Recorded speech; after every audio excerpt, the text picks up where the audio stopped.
researched for over 30 years this particular subject, and I've spent a ton of money traveling all over the world and researching. That I had an epiphany about 35 years ago that changed my life, the way that I look at things, and things started coming together. So I don't have a PhD, I don't have a doctorate, but I'm a researcher, and I've been involved in a lot of best-selling books and have put things together for people that have made a difference in people's lives. So once I dedicated my life, when I had a second chance on life, to helping people, man, it's really happened. I think that I want to give a little bit of a background here, if I can, about where I've come from. The United States, to me, already is too bad of a place to live in. We are the proverbial frog that was put in cold water, and now it's boiling, and we all think we're in a hot tub, and everything is just peachy keen and copacetic. There's massive deception in this country about really how bad it already is. There's some things that's coming down the pike. I've put the pieces of the puzzle together. I've looked and listened to the people that don't have an agenda, but that really are able to give what's really going on in the world. There's a cabal of people, but there are people out there that really can pull the strings. I think there's a lot of people that want to, power-hungry people that want to, but there is a group that is able to pull it off. And my greatest concern right now is these people, because of their belief in eugenics, want to reduce the world's population by 90%. They say it, they quote it, they're not shy about it, provide all the documentation that they're implementing it and how they're doing it.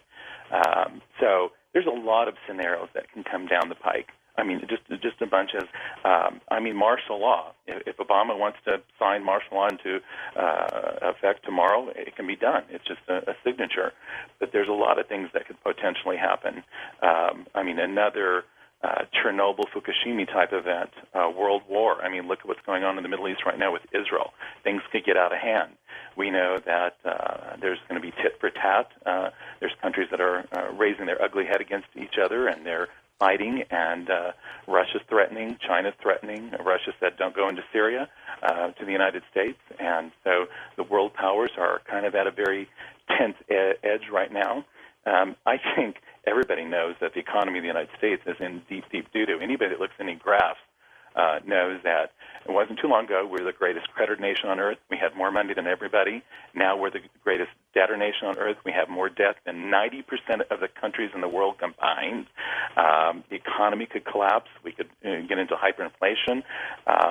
There could be a pandemic. We came close last year to potentially having one where everybody has to be forced to be vaccinated. There's going to be people that don't want to be vaccinated. There's just a lot of things that can happen. We could have a natural disaster. Yellowstone could go. I really personally believe that there's going to be a lot of earth changes that are going to be taking place, gravitational pulls and things, and we're going to have greater earthquakes, greater weather anomalies, things like that. So there's a plethora of things that can possibly happen. And I believe it is because of all the people that I've already helped, the bajillions of people that have already left the United States and expatriated out of the United States, and then I already know that there are already millions of people that have left the country, but because of taxation, because of other things. But probably this is the other side of the coin that a lot of people don't look at. Do we have to wait till it's so bad that we don't want to live here anymore? Or do we look at it that there is somewhere or places, plural, on this planet that have a lot more freedom, they're tranquil, they're peaceful, they're real, they're just a better place to live? One of the things is that every single person that are listening to right now, every single person, unless they're a Native American or they're a descendant of a slave, their ancestors, their relatives, left the country of their birth and came to the United States. Now, not all of them came fleeing King George in England or war or something absolutely horrible. Some of them just came for a better way of life. They weren't fleeing inevitable death. But some people, like the potato famine in Ireland, we got a huge amount of Irish immigrants because it was so bad in Ireland. There was starvation. It was happening. So everybody listening to my voice, your ancestors left the country of their birth. And sometimes, they left their families relatives. They left, in Nazi Germany, they left the grand piano, the trophies, the this, the that. I mean, every possession they had and whatever they could carry on the back, they got out before the Nazis came forward and took over, almost all of Europe. There's going to be debtors' prisons, concentration camps, re-education centers, all those sorts of things. And Stalin didn't build all those gulags to sit empty. Hitler didn't build all those concentration camps to sit empty. They were full to capacity. You don't spend that amount of time, energy, and effort building these things and let them sit empty. You know that you're going to fill them up, okay? Now, I don't want to go to concentration camp, neither do you. You're too intelligent, right? You don't want to end up in prison. There's just a lot of bad stuff that happens there, okay? But I don't think it necessarily has to be we're at that stage where they're rounding people up. For every one person that left, or you can say fled Europe on the march of the Nazis all the way across Europe, 21 people stayed behind and died. Now, not everybody died in concentration camps. They could have died of starvation. They could have died by actually thinking they were going to amalgamate into the Nazi system. They joined the SS, the Gestapo, or whatever, thinking that they would rise to power and they would be okay in this system. And yet they died, either because they were sent to the front lines or because of the war itself. So I don't think just going to the concentration camps is the only concern that we have here. They know, the people that go nameless, they do know that the world is coming to an apex, that there's going to be an economic collapse. We have rioting in the streets. We have rioting in the streets all over the world in first world countries and civilized countries because of the economic crises, because of a lot of different things. There's a breaking point for humanity, and we're seeing it all over the world as countries are being overthrown. It's just not the Middle East. It's not North Africa. I mean, there's some things that are going on all over the world. And we have this mindset in the United States. It can't happen here. Oh, my. I really struggle with people think that it can't happen here. It can happen. If a pandemic happens and there's people are forced vaccinated, how many people you know are going to say no to the vaccine? Okay? I happen to have lived in the hill country of Texas for the last 10 years of my life, and I have friends both in both spectrums, from the left to the right, etc. And there are people that are just itching for this thing to happen, okay? Whether it's, what do you want to call it, civil war or the collapse of civilization in the United States so they can take the country back. There's a lot of people that see this happening. They sense it's going to happen, and I believe that it doesn't necessarily have to happen that way. It could happen with like I said, Yellowstone. If Yellowstone goes, or some natural disaster, or some total economic collapse. Research Detroit, Michigan right now. Look at what's happened in Detroit with 30% or more unemployment. 100 square miles of empty houses. The mayor of Detroit wants to bulldoze, 10,000, 15, 20,000 homes because they're just completely vacated. When we have 20, 30% unemployment in this country, we could have a big problem on our hands that the government will want to deal with in a way that we're going to freak out over, I think. The particular country that I have my other home in has a nominal amount of crime compared to the United States, which Americans should have, is this. In the entire world, 7 billion people on the planet, there's about 9 million people in prison. 25% of those people are in the United States. The United States is 4.3% of the world's population, yet 25% of all the people in prisons are in the United States. Now, 4.3% of the population, but 25% of all the people in the world in prison are in the United States. That has never happened before except in Stalinist Russia, Hitler's Europe, Pol Pot, Cambodia, etc. There should be some concern about this. You would think with those statistics, the highest incarceration rate in the world, 50% of all the countries in the world have 1/10 the amount of incarceration rate that the United States has. You'd think all of our criminals would be off the streets and they would be in prison. That's not so. The United States ranks as the highest crime country violent crime country, which is murder, rape, and armed robbery in the world. Now, there's 3 or 4 or 5 countries that have higher murder rates than we do. We're number 1 in the world in rape, and we're number 1, number 2 in the world in armed robbery. There's crime here. You can go places in the world where you don't have to worry about crime. If you worry about crime, it's like maybe having your stereo stolen out of your vehicle. Would you rather be raped, or would you rather have a vehicle stolen out of your stereo stolen out of your vehicle? Would you rather be murdered, or would you rather have your home burglarized? When it comes to violent crime, Americans don't realize we're number 1 in the entire world. And history is something we should learn from, or else it's going to repeat itself. And I'm just providing the statistics and the facts. What I've done for 35 years is it's sort of like doing a jigsaw puzzle. Now, back in the 50s and 60s, we didn't have the internet. We didn't have a lot of things that people have today. We did jigsaw puzzles.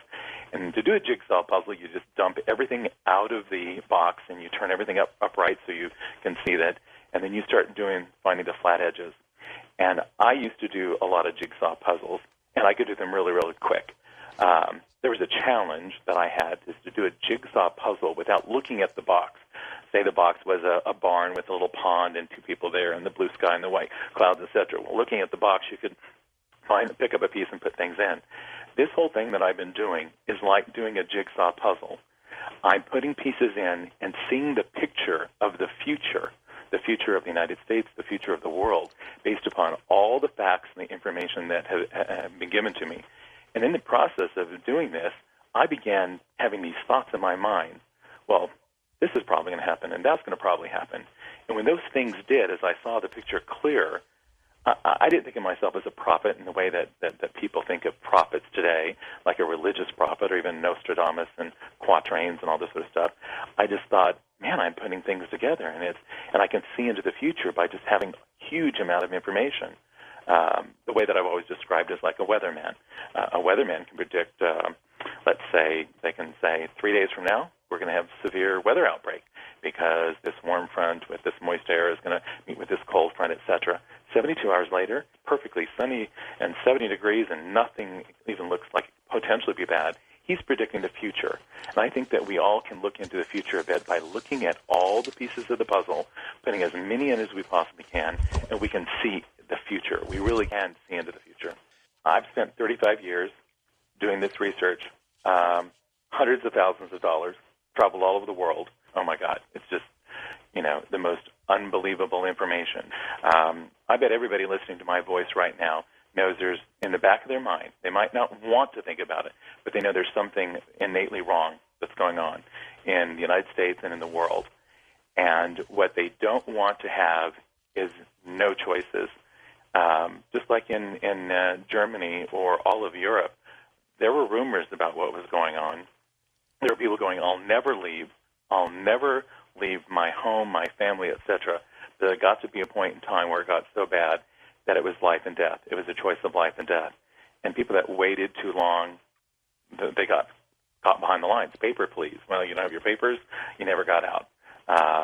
We all have some sort of insurance, whether it's insurance for our automobile just in case we're in a car accident, or we might have, let's say, candles and a flashlight in the house just in case electricity goes off. But it may never go off, but we still have them. We might have a gun in the house to protect our wife and children and daughter from being raped or an intruder or something like that. We might have freeze-dried food just in case martial law is called or something goes bad at the grocery store, right? We have insurance. Well, this information is truly life and death. Maybe people would get this information and they would never use it, just like buying a cookbook and never actually making one of the recipes. I think most people have done something like that. But if this is the most important information when it comes to life and death, when it comes to surviving what I call the next 5 to 15 years on this planet, a lot of things that are coming down in a prophetic sort of way, all the world's religions, all of them, I've studied them in depth, have a sort of what we'll call an end-time scenario. And almost all of them have very similar bloodbath, massive amount of death on the planet scenarios before the Messiah returns, or the Imam Mahdi, which is just in an uproar over in Iran right now, or the Lord Maitreya in the fifth Buddha, Christ coming back, Jesus coming back, the Messiah coming back for the Jews. All these scenarios are coming into play here, and there are the potential for war, the potential for disease epidemics, the potential for famine and starvation, and huge amount of natural disasters, and ruthless governments taking away our freedoms and our right to have a, let's say, a high quality of life. And I think that this information gives people what they would know in the back of their mind. I know where I'd need to go. I know why I'd want to go there.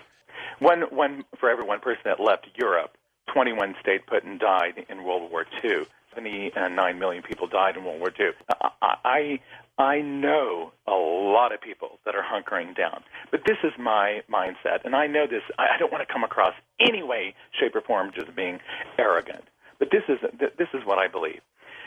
Let's say we're on the Titanic. We've been given this unbelievable spiel about this ship, okay? I mean, there's nothing in the world that's ever been built like it, etc. It's unsinkable, it's this, it's that, the other.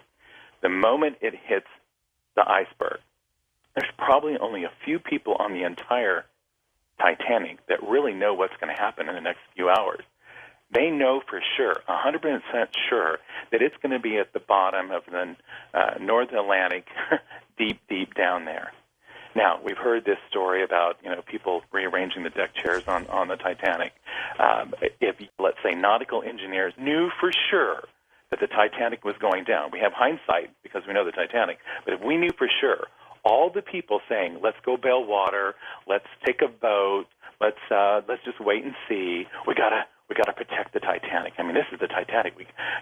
It's not going down. I mean, this is too big to go down, right? We got to save the Titanic. All these sorts of things. We're going, you bet you don't understand. We have X amount of minutes. We got to get people in the lifeboats. We got to get off of this ship. It's going down. People looking at us and going, you're abandoning ship? You're a chicken. You're yellow. You're a coward. You can't. They told us it can't possibly sink. And you're going, but I know for a fact it is. Now, 35 years of research, I've researched so much. I really do believe that the United States has been targeted by the globalists to be taken out. They just have. The United States, as much as I love the United States and as much as I have a huge amount of feelings for the United States, we're right now the big bully on the playground. We can kick sand in anybody's face. We can kick any of the kids off of the swing set that are smaller than us, etc. But to have a global governance, a new world order, to have the type of system they want in the world, you can't have one big, huge bully going around invading countries and assassinating people and killing people. You have to have this equal group of nations. I believe the United States is targeted, and I believe exactly what these people that do control the economies and global events in the world, they have targeted the United States for destruction. I'm absolutely convinced of it. And so I believe that you can hunker down here if you want to, and there will be a few people that will survive, but I believe 90% of the people in the United States that are alive today that stay here will be dead in the next 5 to 15 years. I absolutely am convinced of it. Well, let's take the planet that we live on and really do look at it. Let me give you some absolute flat-out statistics. This is absolute fact. 90% of the world's population lives in the northern hemisphere. 10% of the world's population lives in the southern hemisphere. 95% of all the pollution generated in the world is generated in the northern hemisphere and does not cross the equator. That's called the Coriolis effect. All the air and all the water, like we're talking 99%, stays in its perspective hemisphere. It does not cross the hemisphere. Think about it. 5% of the world's pollution is in the southern hemisphere, but it's half of the planet. 85% of the world's rainforests that clean the air, that provide oxygen, are in the southern hemisphere. It's only happened to clean out 5% of the world's pollution. Climates in the northern hemisphere are much more severe than the southern hemisphere. Any global climate change in the southern hemisphere global climate change doesn't change much of anything. Severe changes in the northern hemisphere. There is so many people in the northern hemisphere. There are tensions, war. There's fighting over the few resources. It is completely different. In the southern hemisphere, it is quiet, tranquil, peaceful. Other than a few places in southern Africa, it is a completely different way of life. And if you have another Fukushima or you have a nuclear war, all that is going to generate in the northern hemisphere. None of that. Radiation, those isotopes, whether it's iodine-131 or uranium or plutonium or strontium, none of that crosses the equator and goes to the southern hemisphere. So if there's nuclear war between the United States and China, the United States and Russia, or Pakistan, things start getting out of hand, Pakistan, India, whatever, all that's going to circulate in the northern hemisphere.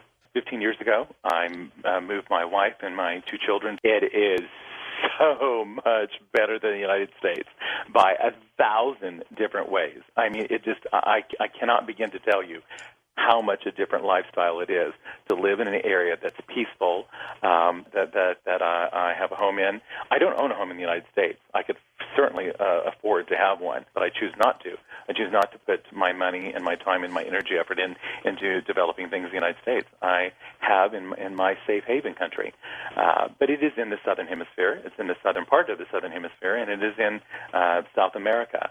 The whole bottom part of the southern part of South America, which would be Uruguay, Chile, and Argentina, are in the top 5 of the countries for survivability. I think it would be a disservice if I said, go to country ABC.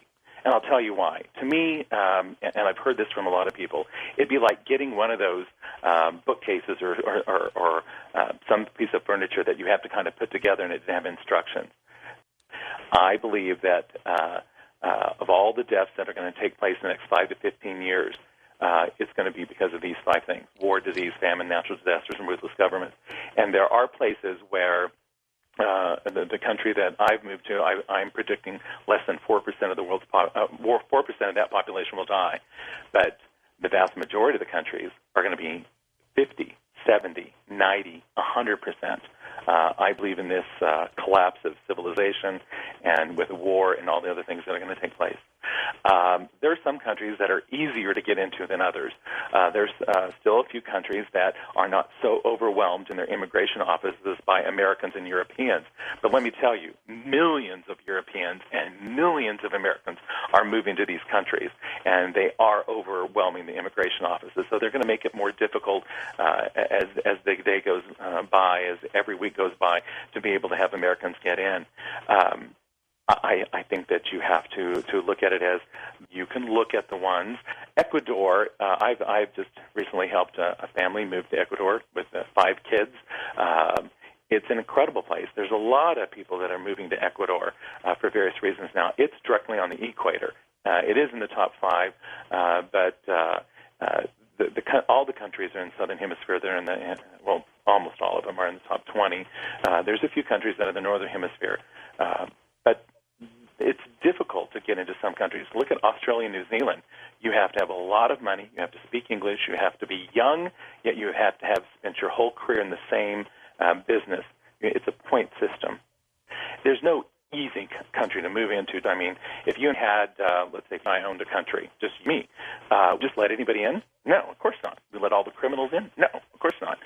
Want educated people, people that aren't going to leech off of the government, et cetera. So there's things that you have to do, but I've done it. I've helped a bajillion people do it. It's not that difficult. If you have a will to do it, it can be done.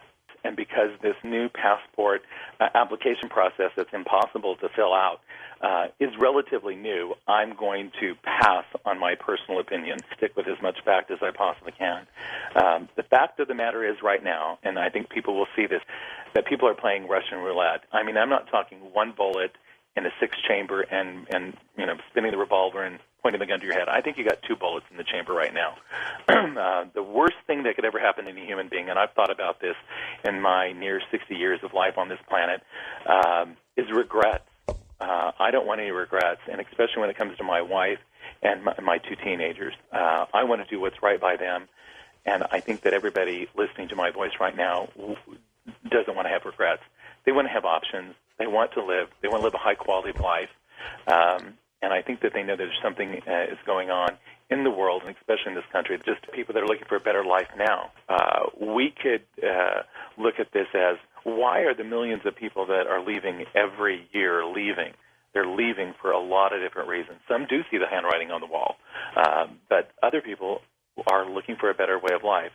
And it's like we live on one planet. People have moved from L.A. to Chicago or from San Francisco to Miami. It's a move. There's some paperwork that you have to get into to any country. They're just not going to let anybody in. But it's for a better way of life. And because I've done it, it's one of the best things I've ever done, because I have a higher quality of life, found just immense amount of peace and tranquility and meaning in life by moving, and feel good about it. It's not the easiest thing in the world to do, but what's the alternative? Do you want to live in a country where you are tracked and traced and you could lose it all right now? I mean, you could lose everything you've got right now because we live in the most litigious society in the world. Somebody could sue you, and I don't care how much insurance that you have, just you paying attorneys could bleed you dry. We live in a society in this country that you could lose it all 100 different ways. You know, the vast majority of bankruptcies, and bankruptcies have become more difficult because of laws that Congress have passed, but the vast majority, way over 50% of all bankruptcies, are due to medical bills. And those are with people with insurance, medical insurance, okay?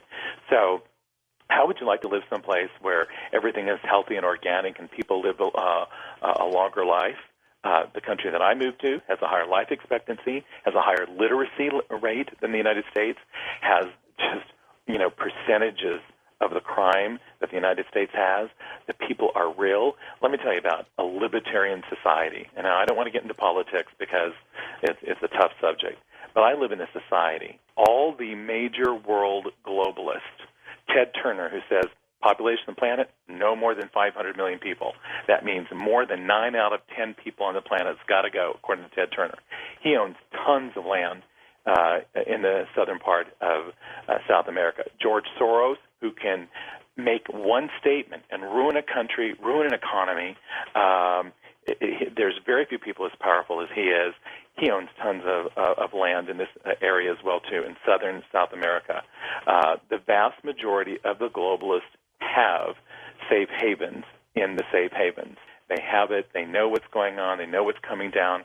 Now, Russia, the United States, and a few other countries have a lot of underground cities where they're going to take their political leaders when we have nuclear war, or let's say Planet X, Nibiru, this brown star. I mean, there's a bajillion scenarios out there that are coming down the pike.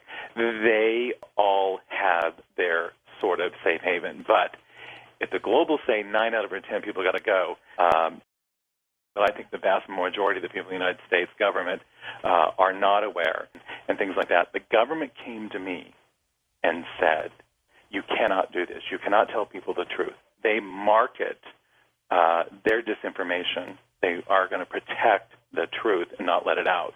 And I've talked to people, high government positions and different things. I know there are people that know what's going on and what's coming down. It's kind of hush-hush in certain circles, and in other circles, they're planning and preparing for this. I tell you what, if we have a polar flip and the ice melts at both poles, if we have some major disasters in some ways, if the seas rise 20 feet, 1 billion people are going to be displaced. That's 1 out of 7 people on the planet. There's some things that are going down, and they know the scenarios, and they're preparing for themselves. They're not preparing for you or me. The government came to me, we're talking Washington, D.C. officials came to me and said, you can't say this. And I said, what about free speech? And I said, there is no such thing as free speech.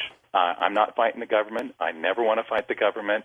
But I'm not going to spend $100 million in attorney's bills, fighting the government. I don't like that sort of thing. I don't believe in the left-right paradigm.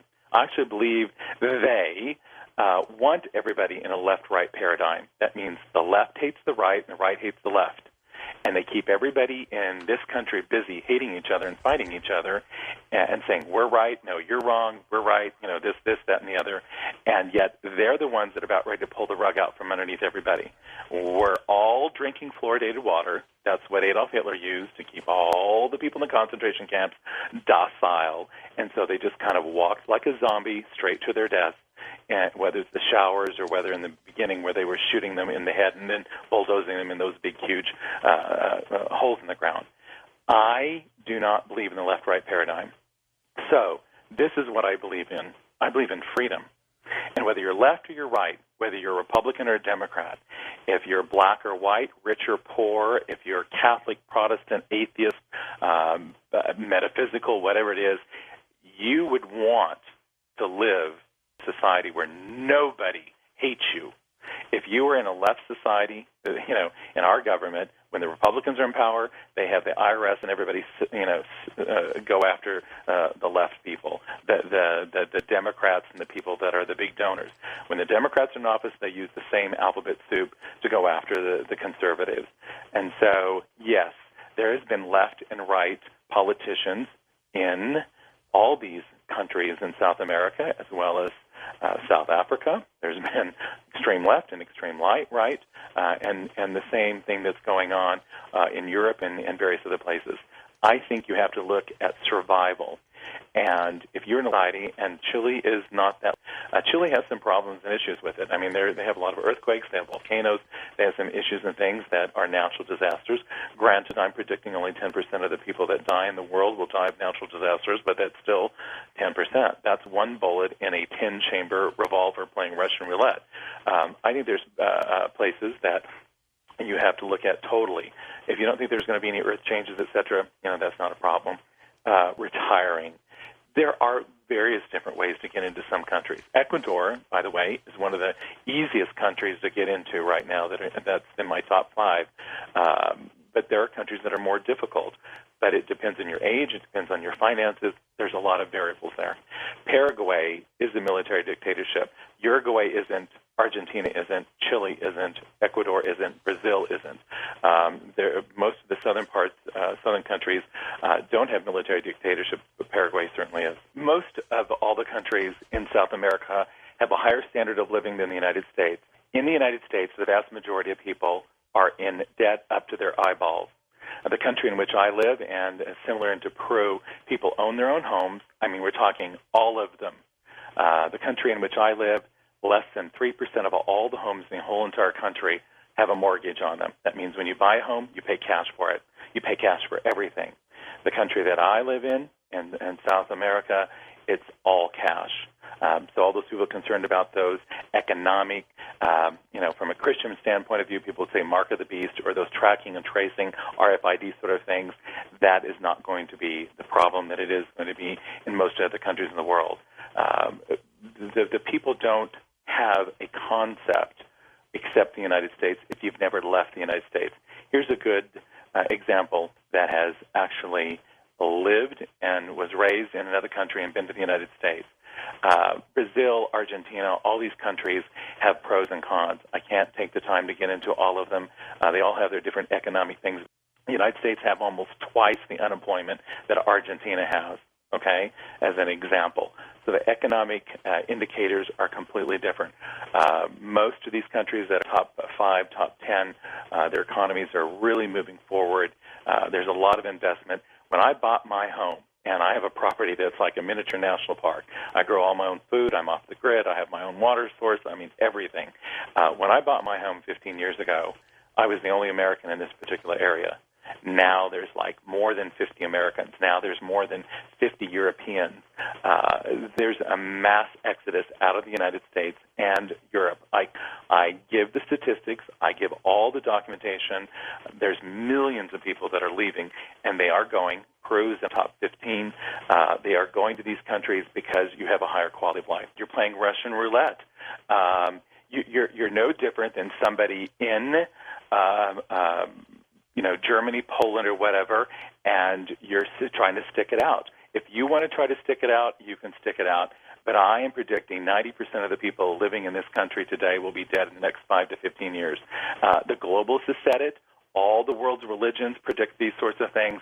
It's all coming down, and if you want to stick it out and you want to fight for this country, you can. But your relatives, your ancestors left the country of their birth and came to the United States to looking for a better life or fleeing certain death or destruction. You can't say that the people that are leaving the United States are not intelligent or they're not doing the right thing for themselves. It's not for everybody. But go ahead, you stick it out here and you see what happens. Brazil has a different way of looking at life, and Brazil is in the top 5 for sure. But these countries are richer than Americans. This is the facade that we have here. You know what's happened to the housing market. 25% of every home in the United States, people owe more on it than what they could get if they sold it today. They don't own that home. The bank does. And the bank owns their cars, and because their credit card debt, if they sold everything they had, they would end up with either negative or very, very little, maybe the clothes on their back. In these other countries, everybody owns their home. They own their car. If economic things happen, nothing changes. They grow their food in their backyard. They're self-sufficient. It's not going to be as devastating as the people here in this country that will have absolutely nothing when the economic doo-doo hits the fan. You know, I've traveled the world over, and I've met guys that just grabbed a backpack, and they've been backpacking in different places of the world for 10 years. Where there's a will, there's a way. There have been hundreds of millions. That is not hyperbole. If I use hyperbole, I use bajillions. There have been hundreds of millions of people that have fled the country of their birth since the beginning of time. They have fled Pol Pot, Idi Amin, Stalin, Hitler. They have fled. Millions of people are fleeing the United States. Millions have already left. According to a Zogby poll, tens of millions are planning to leave shortly. They're already making plans. So certainly, if you don't think that you can do it, you can. People have their perception of things. I am a truth seeker. I want all the information that I can possibly grab and put all these pieces of puzzle together like I talked about the jigsaw puzzle.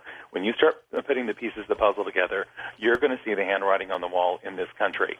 And you're going to want at least an option, whether it's nuclear war, whether it's disease and pandemics, whether it's famine, starvation, hyperinflation, economic disaster, ruthless governments, whether it's a fascist, right-wing Hitler-type takeover or a communist Stalinist takeover of this country or a military dictatorship, if it's natural disasters, global climate change, whatever, there's places that you can go that's going to survive.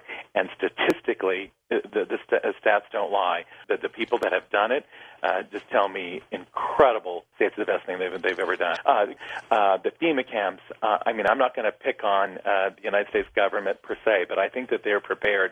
I mean, I think most people have seen the pictures of the millions of coffins they have ready, the body bags. I mean, they're preparing for something. And they create these laws in order to control more American people. I still believe the average American does not know that they're the frog in cold water and they think they're okay and they're now boiling. They're going to be dinner here shortly. It's boiling. They think they're in a hot tub in Vegas. They're not. The massive deception is there. As far as a home, 15 years ago, you could have bought a brand new 3-bedroom, 2-bath, really nice home for probably about $20,000 US where I live.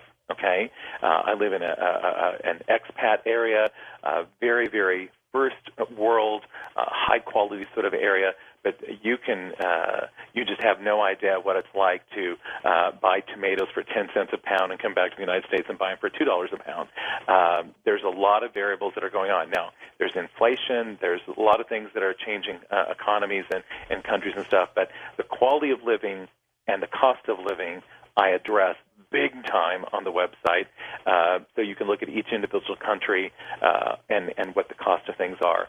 Certainly, if you went to Switzerland, if you went to Norway, if you went to Italy, you're going to be paying more than you do in the United States. But there are countries that the cheapest viable countries, the best value for your money countries, every place isn't going to be exactly the same. You will see it's not going to be equal everywhere. That is just fact. You can be a Protestant, a Catholic, a New Ager. You can believe in anything, and nobody's going to harm you. Have you gone to the Caribbean? Have you gone to Hawaii? It's no different. You just go and you take a week or two vacation, investigate. You do your due diligence. You go, wow, it's a country for me. And since most all the countries are very close together, unless you want to go to Australia or New Zealand.